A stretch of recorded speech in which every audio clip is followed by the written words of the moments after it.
காரைக்கால் திருத்தெளிச்சேரி அருள்மிகு பார்வதீஸ்வரர் திருக்கோயில் தேவார பாடல் பெற்ற 50வது திருத்தலம்.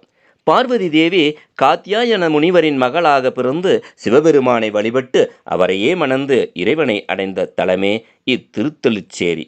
சூரிய பகவான் தன் 2 மனைவிகளில் ஒரு மனைவியான சாயாதேவியிடம் அன்பு செலுத்தாத காரணத்தால் மிகவும் வருந்திய சாயாதேவி பற்றி நாரதர் மூலம் தெரிந்து கொண்ட அவரது தந்தை சூரியனை சபிக்க, சூரியன் தன் ஒளியை இழந்து வருந்தி இத்தலத்தில் தீர்த்தத்தை உண்டாக்கி பார்வதீஸ்வரரை வழிபட்டு சாப விமோசனம் அடைந்தார். சிறுவயதிலேயே ஞானப்பால் அருந்தி தோடுடைய செவியன் என்று தேன் தமிழ் பா இசைக்கத் தொடங்கிய திருஞான சம்பந்தர் எல்லா திருத்தலங்களுக்கும் சென்று தரிசித்து தேவாரம் பாடிவிட்டு காரைக்கால் நகரை நோக்கி வந்தார்.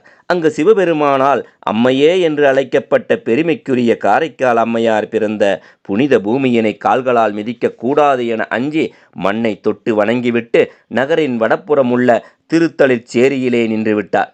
அங்கு சிவாலயத்தின் முன்னுள்ள விநாயகரை வணங்கியதால் இங்குள்ள விநாயகர் ஞானசம்பந்த விநாயகர் என்று இன்று அழைக்கப்படுகிறது. அதன் பின் பூச்சோலைகள் சூழ்ந்த கோவிலுக்குள் நுழைந்து முக்கன் பரமனை பணிந்து இத்தலத்தை பற்றி 16 தேவாரப்பாக்களை பொழிந்தார். ஒரு சமயம் சோழ நாட்டில் மழையின்றி பஞ்சம் ஏற்பட்டது. ஊர் மக்கள் பசி பட்டினியால் தவித்தனர். அதனால் இந்த இறைவனை வழிபட்டு மக்களின் வேதனையை போக்கும்படி வேண்டி நின்றனர். கருணை கொண்ட இறைவன் மழை பொழியச் செய்தார்.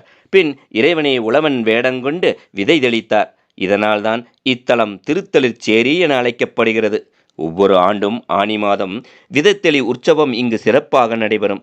இறைவன் இறைவி எதிரே உள்ள புஷ்கரணிக்கு எழுந்தருளி விதை தெளிக்கும் வைபவமும் நடைபெறும். பின்னரே விவசாயிகள் தங்கள் நிலங்களில் விதையை தெளிக்கத் தொடங்குவர்.